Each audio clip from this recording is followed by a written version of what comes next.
Hello दोस्तों, नमस्कार। आप सभी का स्वागत है डीआरके टीवी पर। मैं हूं आपका दोस्त डॉक्टर कन्हैया, बीकानेर, राजस्थान से। दोस्तों, बहुत सारे लोग ये सवाल पूछते रहते हैं कि सर, कोलेस्ट्रॉल को कम करने के घरेलू उपाय क्या है। वैसे तो मैं आप लोगों के साथ में बहुत सारे घरेलू उपाय शेयर करने वाला हूं, लेकिन आज एक बहुत ही ज़्यादा इंपॉर्टेंट, बहुत ही ज़्यादा मजबूत, बहुत ही ज़्यादा सुपर्ब घरेलू उपाय मैं आप लोगों के साथ में शेयर कर रहा हूं। अगर हम इसको लगातार यूज़ करते हैं, अगर हम इसको 3 सप्ताह मतलब 21 दिनों तक अगर आप इसको लगातार यूज़ करते हैं, तो आपके ब्लड से कोलेस्ट्रॉल है वो कम होने लगता है, कोलेस्ट्रॉल छूमंतर होने लगता है। तो ये घरेलू उपाय कौन सा है दोस्तों? हम लोग बात कर रहे हैं आंवला के बारे में, जिसको आप इसको कच्चा भी खा सकते हो, इसका जूस पी सकते हो, इसका चूर्ण बना के कुछ भी तरह से आप इसको खा सकते हो। ये इतना जबरदस्त है और इतने जबरदस्त तरीके से ये आपके ब्लड से कोलेस्ट्रॉल को साफ करता है। जैसे जेसीबी मशीन साफ करती है, वैसे ही कोलेस्ट्रॉल को ये साफ करता है और आपके हार्ट को, आपकी पूरी बॉडी को क्या करता है? मजबूत करता है। किस तरह से काम करता है, पूरा साइंटिफिक मैकेनिज्म एक्सप्लेन कर रहा हूं, बहुत अच्छे समझना। सबसे पहला दोस्तों, जो कोलेस्ट्रॉल जो है, इसको बनाने के लिए एक बहुत ही सुपर एंजाइम की जरूरत पड़ती है, जिसको हम बोलते हैं HMG को एंजाइम ए। ये जो एंजाइम होता है, ये एंजाइम बहुत ज्यादा इंपॉर्टेंट एंजाइम है। HMG को एंजाइम में रिडक्टेज बोलते हैं इसको। ये क्या करता है? ये कोलेस्ट्रॉल का फॉर्मेशन करवाता है।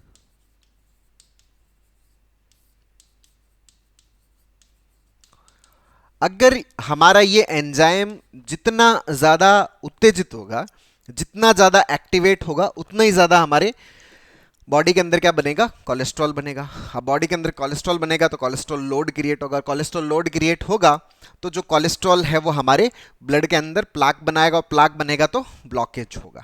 और ब्लॉकेज होता होगा तो बॉडी के अंदर अलग अलग प्रकार की समस्याएं पैदा होगी। तो अगर हम चाहते हैं कि हमारे अंदर समस्याएं ना हो, तो हमारे अंदर ब्लॉकेज है वो ना बने, उसके लिए हमारी बॉडी का कोलेस्ट्रॉल लोड क्या होना चाहिए? कम होना चाहिए। और कोलेस्ट्रॉल लोड कम कब होगा? जब कोलेस्ट्रॉल का फॉर्मेशन कम होगा। अब कोलेस्ट्रॉल का फॉर्मेशन कौन करवाता है? सबसे ज्यादा इंपॉर्टेंट एंजाइम है, एचएमजी को एंजाइम है रिडक्टेज। तो आंवला जो है वो क्या करता है? आंवला इस एचएमजी को एंजाइम ए जो है, इसको इनहिबिट कर देता है। मतलब इसको बहुत तगड़ी डांट लगाता है कि यार, तू इतना कोलेस्ट्रॉल क्यों बनाता रहता है? अपने आप को थोड़ा सा डाउन करो, अपने आप को शांत करो। तो ये बेसिकली क्या करता है? इसको इनिबिट कर देता है, इसको दबा देता है, इसको सप्रेस कर देता है। अब जब इसकी एक्टिविटी इनिबिट हो जाती है तो हमारी बॉडी में कोलेस्ट्रॉल का फॉर्मेशन कम होता है, बॉडी के अंदर कोलेस्ट्रॉल लोड है वो डाउन होता है, तो प्लाक नहीं बनता, ब्लॉकेज नहीं बनता, तो बॉडी के अंदर जो कोलेस्ट्रॉल रिलेटेड जो प्रॉब्लम्स है वो भी नहीं होती। तो सबसे इंपॉर्टेंट, और दोस्तों जितनी भी हम कोलेस्ट्रॉल को कम करने की जो दवाएं, जो हम ज्यादातर जो स्टेटिन्स खाते हैं, जैसे आपने एटोरवास्टेटिन नाम सुना होगा, ये दवाएं भी क्या करती है? ये दवाएं भी इसी को एंजाइम ए रिडक्टेज के ऊपर ही क्या करती है? काम करती है। वो इसी को क्या करती है? इनिबिट करती है। तो हमारे पास में एक नेचुरल स्टैटिन है। नेचुरल स्टैटिन कौन सा है? हमारे पास में नेचुरल स्टैटिन के तौर पे आंवला है, जो इसी एंजाइम को क्या करता है? इनिबिट करता है, मतलब स्टैटिन वाला एक्शन ही परफॉर्म करता है। तो अगर आप आंवला रेगुलरली यूज करते हो तो एचएमजी को एंजाइम ए रिडक्टेज इनिबिटर जो है वो हमारी बॉडी में इनफ मात्रा में उपलब्ध होता है, जो हमारी बॉडी में क्या करता है? कोलेस्ट्रॉल को कम करता है। तो पहली मैकेनिज्म तो हमें ये बहुत अच्छे समझ में आ गई। दूसरा मैकेनिज्म क्या है दोस्तों? हमारे ब्लड के अंदर जो बैड कोलेस्ट्रॉल होता है, आप लोगों ने नाम सुना होगा, जो हम जिसको हम बोलते हैं एलडीएल जो है। अब ये जो एलडीएल है दोस्तों, हमारा बॉडी पूरे दिन वर्क करता रहता है, काम करता रहता है, तो हमारी बॉडी के अंदर खूब सारे क्या होते हैं? फ्री रेडिकल्स होते हैं। ये जो फ्री रेडिकल्स है, ये फ्री रेडिकल्स क्या करते हैं कि इस एलडीएल के अंदर एक एसिड होता है जिसको आप पूफा बोलते हो। ये जो पूफा है, ये पूफा इस फ्री रेडिकल्स के साथ में मिलकर क्या हो जाता है? ये ऑक्सीडाइज्ड फॉर्म में आ जाता है।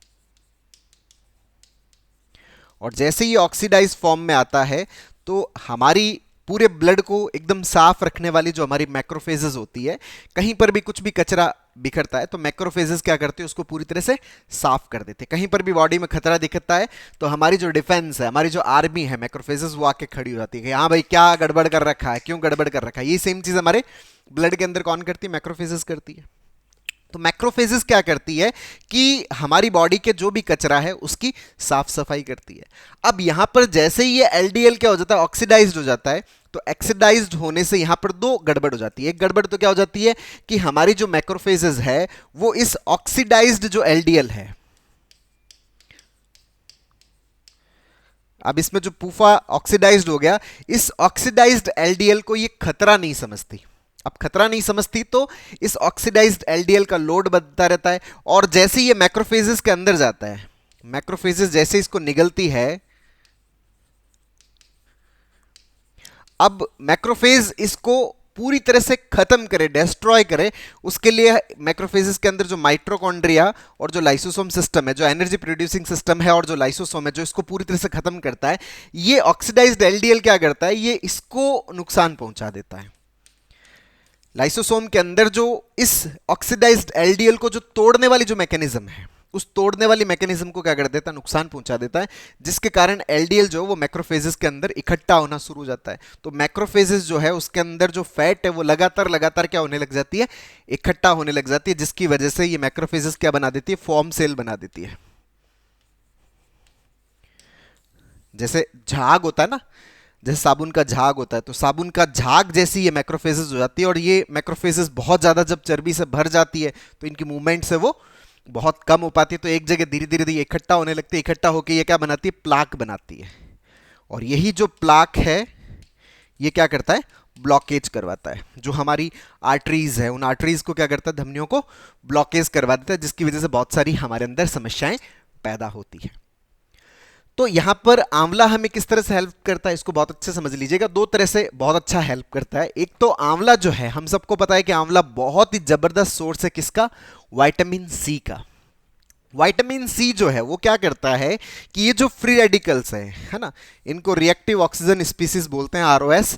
विटामिन सी जो है वो इन फ्री रेडिकल्स को क्या कर देता है, न्यूट्रलाइज कर देता है। अगर फ्री रेडिकल्स न्यूट्रलाइज हो जाते हैं तो जो एलडीएल जो पूफा है, ये पूफा क्या नहीं होता, ऑक्सीडाइज्ड फॉर्म में नहीं जाता। ऑक्सीडाइज्ड फॉर्म में नहीं जाता तो मैक्रोफेजेस है वो इसको क्या आइडेंटिफाई करता है, खतरे के रूप में आइडेंटिफाई करते हैं। साथ में इसका माइटोकॉन्ड्रिया और लाइसोसोम है वो प्रॉपर तरीके से काम करता है। तो एलडीएल जो है वो फॉर्म सेल का फॉर्मेशन नहीं कर पाता। फॉर्म सेल का फॉर्मेशन नहीं होता तो प्लाक नहीं बनता, प्लाक नहीं बनता तो हमारे अंदर ब्लॉकेज नहीं होता।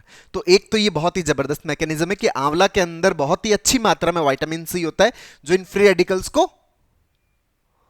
न्यूट्रलाइज कर देता है, जिससे एलडीएल ऑक्सीडाइज्ड फॉर्म में नहीं जा पाता, तो ये हमारे अंदर ब्लॉकेज क्रिएट नहीं करता।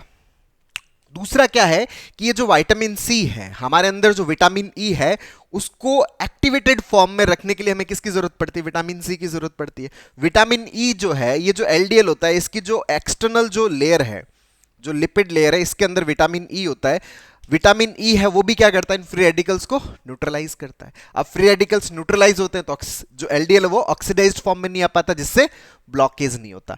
तो विटामिन सी जो है वो विटामिन ई को भी क्या रखता है, एक्टिवेट रखता है, एकदम जगा के रखता है। मान लो कि आपका विटामिन ई है अगर सो जाए तो आपका एलडीएल क्या हो जाएगा, ऑक्सीडाइज्ड हो जाएगा, और वो क्या बना देगा, फॉर्म सेल्स, और उससे क्या बन जाएगा, ब्लॉकेज हो जाएगा। तो विटामिन सी क्या करता है कि अरे भाई विटामिन ई तू सो मत, तू जगा रहे, एक्टिवेटेड रहे।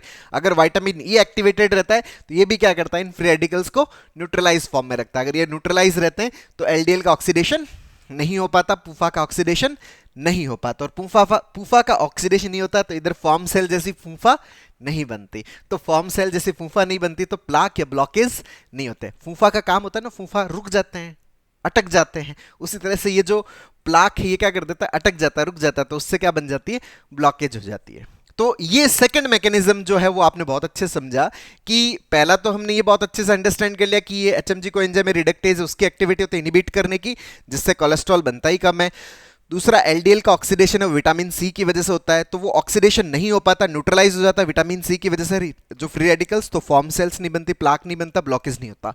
और तीसरा बहुत ज्यादा इंपॉर्टेंट जो इसका पार्ट है वो क्या है कि आंवला जो है वो बहुत ही जबरदस्त मात्रा के अंदर हमारे बॉडी के अंदर जो एचडीएल है, जिसको आप गुड कोलेस्ट्रॉल भी बोलते हो, एचडीएल का लेवल है वो बहुत अच्छे से बढ़ाता है। अब एचडीएल जो होता है ना वो एक जेसीबी की तरह काम करता है। ये ब्लड के अंदर और पूरी बॉडी के अंदर जहां पे भी कोलेस्ट्रॉल ना, उन सारे कोलेस्ट्रॉल को खींचकर वापस किधर ले आता है, लिवर की साइड ले आता है। मतलब पूरी बॉडी को एकदम साफ कर देता है, ताकि पूरी बॉडी जो है वो किसी भी प्रकार के कोलेस्ट्रॉल लोड के अंदर ना जाए, जिससे वहां पर किसी भी प्रकार के फॉर्म सेल्स ना बने, जिससे वहां पर किसी भी प्रकार का प्लाक या ब्लॉकेज ना हो। तो एचडीएल का लेवल है वो बहुत अच्छा हो जाता है। एचडीएल को अपन क्या बोलते हैं, गुड कोलेस्ट्रॉल बोलते हैं ना। ये क्या करता है, पूरी बॉडी को क्या कर देता है, साफ कर देता है, कोलेस्ट्रॉल फ्री कर देता है। तो आंवला के अंदर ये बहुत ही जबरदस्त एक कैपेसिटी होती है, गुण होता है जो क्या करता है, एचडीएल के लेवल को बढ़ाता है। तो ये तीन जो इंपॉर्टेंट मैकेनिज्म है, जिन मैकेनिज्म्स के थ्रू आंवला जो है वो हमारी बॉडी के लिए बहुत ही सुपर फूड है दोस्तों। प्रकृति का मैं तो मानता हूं वरदान है। इतनी जबरदस्त मैकेनिज्म से ये हमारी बॉडी के अंदर कोलेस्ट्रॉल को क्या करता है, कम करता है। अब आंवला को आप अपने अलग अलग तरीके से यूज करते हो। आप इसका मुरब्बा बना के खा सकते हो, अचार बना के खा सकते हो, और डेली अगर आप एक आंवले का सेवन करते हो तो ये आपकी बॉडी के लिए परफेक्ट है, एकदम बढ़िया है। आप एक चम्मच इसका आंवले का चूर्ण बना के भी ले सकते हो, या फिर अगर आप इसका जूस पीते हो डेली प्रतिदिन, अगर आप खाली पेट इसका 20-30 ml जो जूस है अगर वो पीते हो तो वो भी आपकी बॉडी के लिए क्या है, परफेक्ट। अगर आप इसको लगातार 3 सप्ताह 21 दिनों तक अगर आप कंटिन्यूसली इसको यूज करते हैं तो ये आपकी बॉडी से कोलेस्ट्रॉल को धीरे धीरे क्या करने लगता है, कम करने लगता है। आपकी बॉडी को कोलेस्ट्रॉल फ्री करने लगता है, कोलेस्ट्रॉल से डिटॉक्सिफाई करने लगता है। तो दोस्तों उम्मीद करता हूं आपको ये वीडियो पसंद आएगा। नीचे कमेंट बॉक्स में लिखकर जरूर बताइएगा, और अब तक यदि आपने मेरे यूट्यूब चैनल DRK TV को सब्सक्राइब नहीं किया तो प्लीज उसे सब्सक्राइब करें, ताकि मेरे नए वीडियो का नोटिफिकेशन आप तक सबसे पहले पहुंचे। दोस्तों हम लोगों ने जितनी भी प्रकार की साइकोलॉजिकल प्रॉब्लम्स है, चाहे वो एंजाइटी हो, पैनिक हो, ओवर थिंकिंग हो, नेगेटिव थिंकिंग हो, ओसीडी हो, डिप्रेशन हो, इसको हम पूरी तरह से कैसे खत्म कर सकते हैं, इसके ऊपर एक स्टेप बाय स्टेप लर्निंग का एक पूरा CBT का वर्कशॉप लॉन्च किया हुआ है, जिसका लिंक नीचे डिस्क्रिप्शन में, जिसको आप अपने अंदर इंस्टॉल करके अपनी साइकोलॉजिकल प्रॉब्लम्स को पूरी तरह से खत्म करने में बहुत अच्छे से मदद ले सकते हो। बहुत बहुत धन्यवाद दोस्तों। जय हिंद, जय भारत।